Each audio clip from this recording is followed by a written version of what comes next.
السلام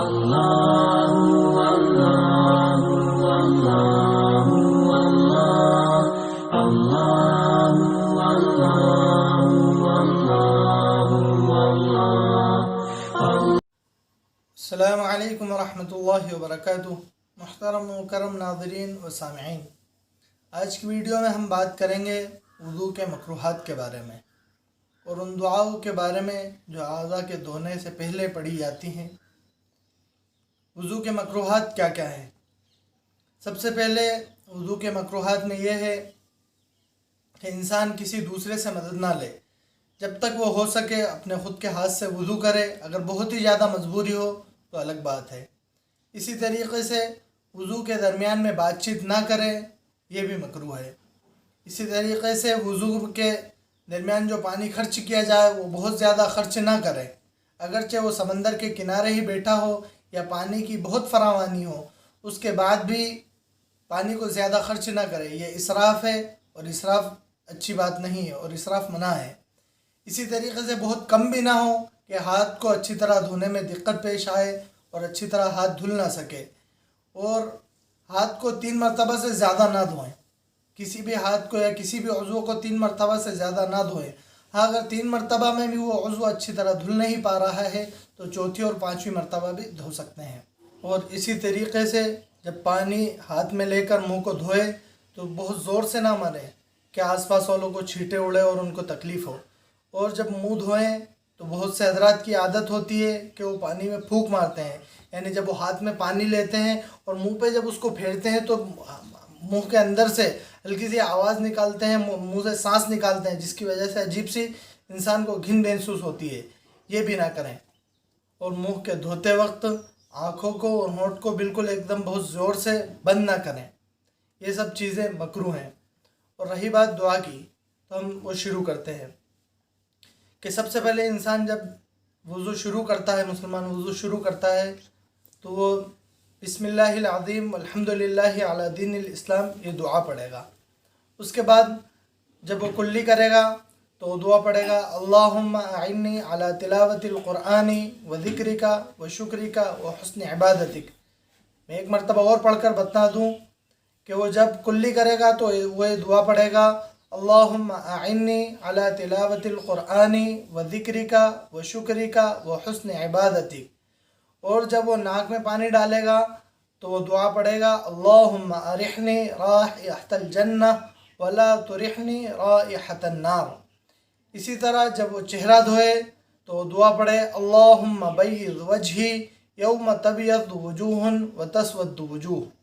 اسی طرح جب وہ سیدھا ہاتھ دھوئے تو وہ دعا پڑھے اللہم اعطنی کتابی بیمینی وحاسبنی حسابا یسیرا۔ اور جب وہ الٹا ہاتھ یعنی بایاں ہاتھ دھوئے تو وہ دعا پڑھے اللہم لا تعطنی کتابی بشمالی ولا من وراء ظہری۔ اسی طرح جب وہ مسح کرے تو وہ دعا پڑھے اللہم اظلنی تحت ظل عرشک یوم لا ظل الا ظل عرشک۔ جب وہ کان کا مسح کرے تو وہ دعا پڑھے اللہم اجعلنی من الذین یسمعون القول فیتبعون احسنہ۔ اللہم اجعلنی من الذین یسمعون القول فیتبعون احسنہ۔ اسی طرح جب وہ گردن کا مسح کرے تو دعا پڑھے اللہم اعتق رقبتی من النار۔ اسی طرح جب وہ سیدھا پیر دھوئے تو دعا پڑھے اللہم ثبت قدمی علی الصراط یوم تزل الاقدام۔ جب وہ الٹا پیر دھوئے تو دعا پڑھے اللہم اجعل ذنبی مغفورا وسعی مشکورا وتجارتی لن تبورا۔ اب اس کا ترجمہ بھی دیکھ لیجئے تاکہ آپ کو آسانی ہو اور آپ اچھی طرح ان چیزوں کو سمجھ سکیں۔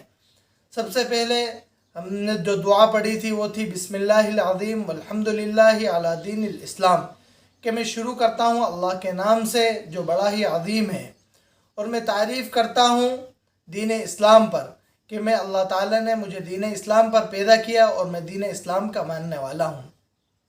جب وہ کلی کرے تو یہ دعا پڑھنے کی ہے اللہم اعنی علی تلاوت القرآن و ذکرک و شکرک و حسن عبادتک۔ کہ میں اللہ تعالیٰ کا شکر ادا کرتا ہوں اور اللہ تعالیٰ میری مدد فرمائے قرآن کریم کی تلاوت کرنے میں اور اللہ تعالیٰ کا ذکر کرنے میں اور اس کا شکر کرنے میں۔ اسی طرح ناک میں جب پانی ڈالے گا تو اس کی دعا ہے اللہم ارحنی رائحۃ الجنہ ولا ترحنی رائحۃ النار، کہ اللہ مجھے تو جہنم کی آگ سے بچا اور جنت کی خوشبو نصیب فرما۔ اسی طرح جب وہ چہرہ دھوئے گا تو اس کی دعا ہے اللہم بیض وجہی یوم تبیض وجوہ وتسود وجوہ، کہ قیامت کے دن اللہ تعالیٰ تو قیامت کے دن جب کچھ چہرے سیاہ ہوں گے اور کچھ چہرے سفید ہوں گے تو اس وقت تو میرا سفید اور ایک دم روشن فرما۔ اسی طرح ہاتھ دھونے کی دعا ہے اللہم اعطنی کتابی بیمینی وحاسبنی حسابا یسیرا، کہ اللہ تو میرے نامہ اعمال کو میرے سیدھے ہاتھ میں نصیب فرما اور میرے حساب و کتاب کو آسان فرما۔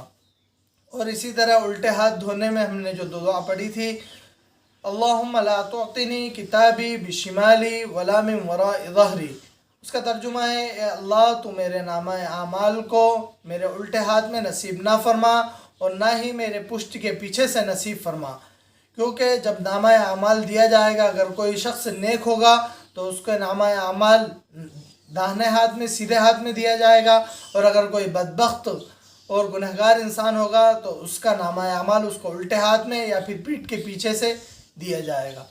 اسی طرح مسح کرنے کی دعا ہے اللہم اظلنی تحت ظل عرشک یوم لا ظل الا ظل عرشک، کہ اللہ تو مجھے اپنے عرش کا سایہ نصیب فرما اس دن جس دن تیرے عرش کے سائے کے سوا کوئی سایہ نصیب نہ ہوگا۔ اسی طرح کان کا مسح کرنے کی دعا ہے اللہم اجعلنی من الذین یسمعون القول فیتبعون احسنہ، کہ اللہ تم مجھے ان لوگوں میں سے بنا جنہوں نے بات کو سنا اور اچھی بات کی پیروی کی۔ اور اسی طریقے سے گردن کے مسح کرنے کی دعا ہے اللہم اعتق رقبتی من النار، کہ اللہ تو مجھے میری گردن کو آگ سے خلاصی فرما، آگ سے آزاد فرما اور میری گردن کو آگ سے بچا لے۔ اور گردن بول کر پورا بدن مراد ہے، یعنی پورا بدن کو میرے پورے بدن کو اور میرے پورے جسم کو آگ سے حفاظت فرما اور اس کو آگ سے بچا لے۔ اسی طریقے سے سیدھا پیر دھونے کے وقت ہم نے دعا پڑھی تھی اللہم ثبت قدمی علی الصراط یوم تزل الاقدام، کہ اللہ تو میرے دونوں پیروں کو پل صراط پر جما دے جس دن کئی پیر اور کئی لوگ ایسے ہوں گے جن کے قدم متزلزل ہو جائیں گے اور وہ جہنم میں گر جائیں گے۔ اور ہم نے الٹا پیر دھونے کے وقت یہ دعا پڑھی تھی اللہم اجعل ذنبی مغفورا وسعی مشکورا وتجارتی لن تبورا، کہ اللہ تو میرے گناہوں کو معاف فرما اور میں جو کوشش کر رہا ہوں اس کو قبول فرما اور میری تجارت جو ہے اس میں کافی نفع اور بہت نفع عطا فرما۔ تو یہ وضو کی دعائیں ہیں جس میں دنیا و آخرت ہر چیز کا فائدہ ہے، اور ہم دن میں کم از کم 5 مرتبہ وضو کرتے ہیں، تو ہم 5 مرتبہ وضو میں یہ دعائیں پڑھیں گے تو کسی نہ کسی وقت تو اللہ تعالی ہماری دعاؤں کو قبول فرمائے گا اور ان دعاؤں کی بدولت سے ہمارے فلاح دارین اور فلاح و بہبودی عطا کرے گا۔ اللہ تعالی ہمیں صحیح وضو کرنے کی توفیق عطا فرمائے اور ان دعاؤں کو یاد کرنے کی توفیق عطا فرمائے۔ آمین۔ وآخر دعوانا الحمدللہ رب العالمین۔